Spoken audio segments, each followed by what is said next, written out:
तो आज हम ये सेकंड चैप्टर शुरू करेंगे। ठीक है, इसका नाम है nationalism in India. As you have seen, modern nationalism in Europe came to be associated with the formation of nation states.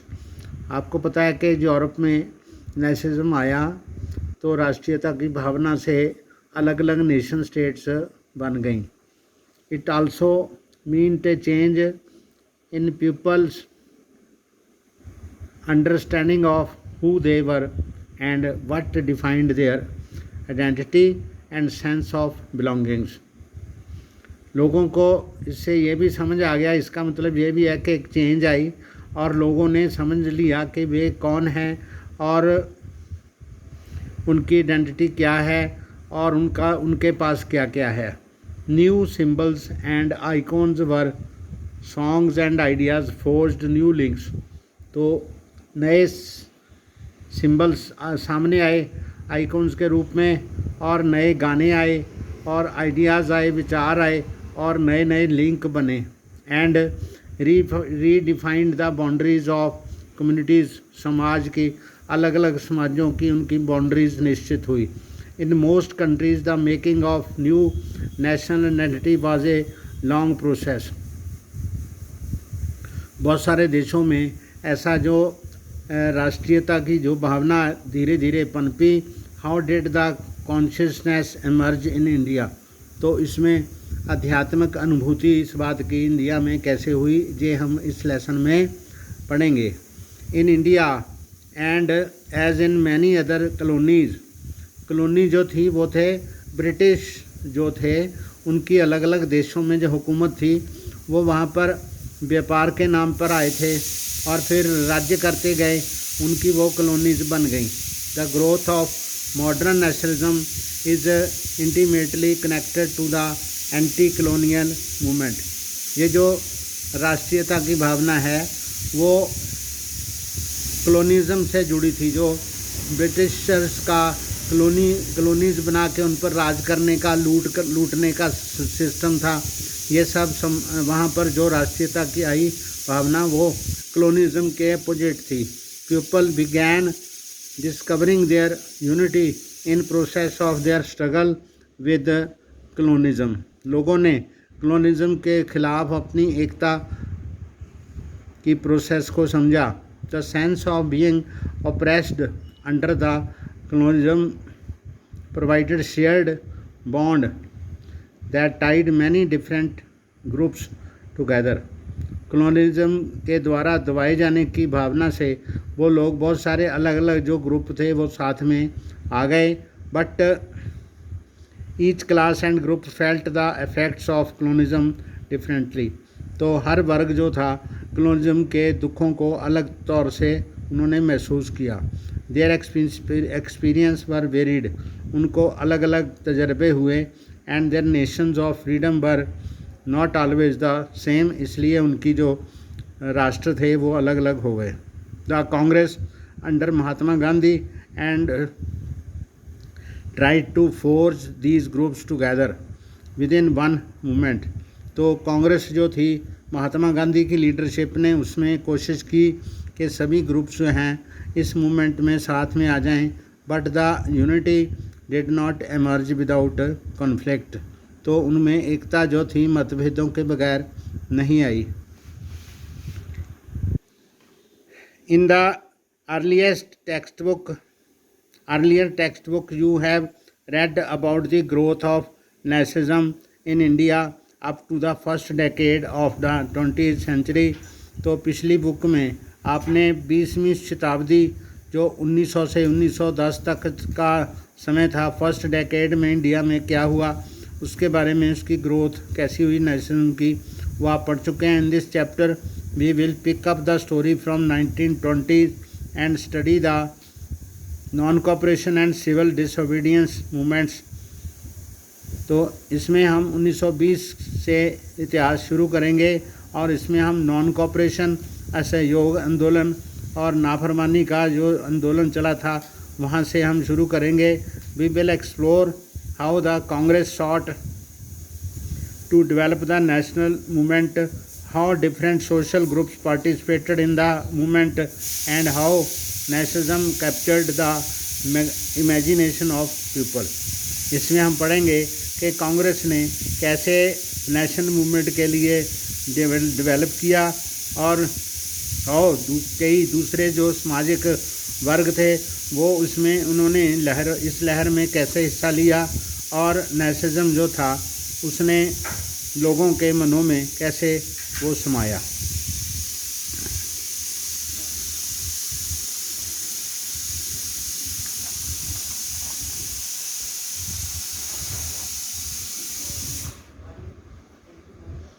The First World War, Khilafat and Non-Cooperation. In the years after 1919, we see the national movement spreading to new areas and incorporating new social groups and developing new modes of struggle. 1919 के बाद national movement को बारे में फैलते हुए हमने देखा कि इसमें बहुत सारे नए वर्ग शामिल हुए एंड उन्होंने जो स्ट्रगल के तरीके थे वो भी परिवर्तित हो गए। How do we understand these developments, इस डेवलपमेंट्स के बारे में हम कैसे क्या समझते हैं। What implications did they have, उनकी कौन सी इम्प्लीकेशंस थी। First of all, the war created a new economic and political situation. पहले विश्व युद्ध ने नई राजनीतिक स्थिति और नई आर्थिक स्थिति पैदा कर दी। It led to a large increase in defence expenditure which was financed by war loans and increasing taxes. तो लड़ाई ने बहुत सारे जो डिफेंस के खर्चे थे अंग्रेज़ों के वो बढ़ा दिए और जिसको अधिक टैक्स लगाकर और लड़ाई के कर्जे लेकर पूरा करने की कोशिश की गई।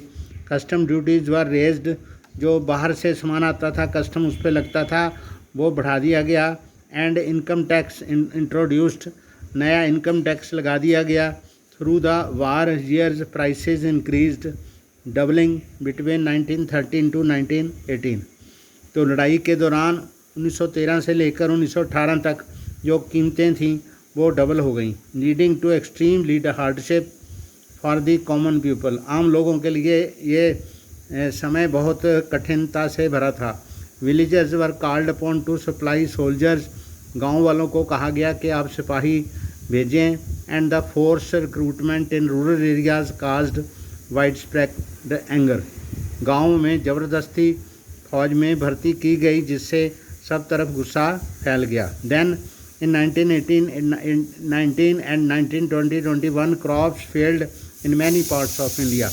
भारत के बहुत सारे भागों में फसलें बर्बाद हो गईं, फसलें अच्छी तरह से नहीं हुई। Resulting in acute shortage of food, जिससे भोजन की किल्लत हो गई। This was accompanied by an influenza epidemic, उसके बाद इन्फ्लुएंजा की महामारी फैल गई।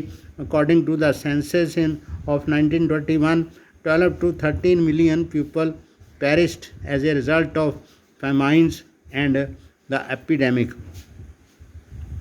महामारियों से और अकाल पड़ने से, फसलों के ना होने से 12 से 13 मिलियन लोग फौत हो गए, मर गए।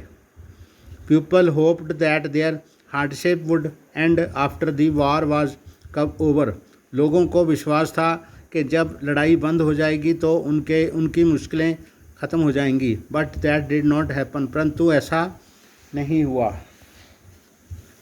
At this stage a new leader appeared and suggested a new mode of struggle।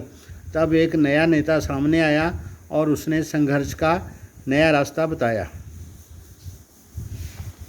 The idea of Satyagraha. Mahatma Gandhi returned to India in January 1915। As you know, Mahatma Gandhi south Africa से 1915 में वापस आए। जैसे कि आपको पता है, he had come from South Africa where he had successfully fought.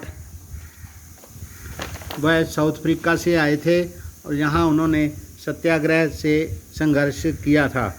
रेसिस्टिज्म था वहाँ पर, जो नस्ली गवर्नमेंट थी, जो with a novel method of mass agitation which he called Satyagraha.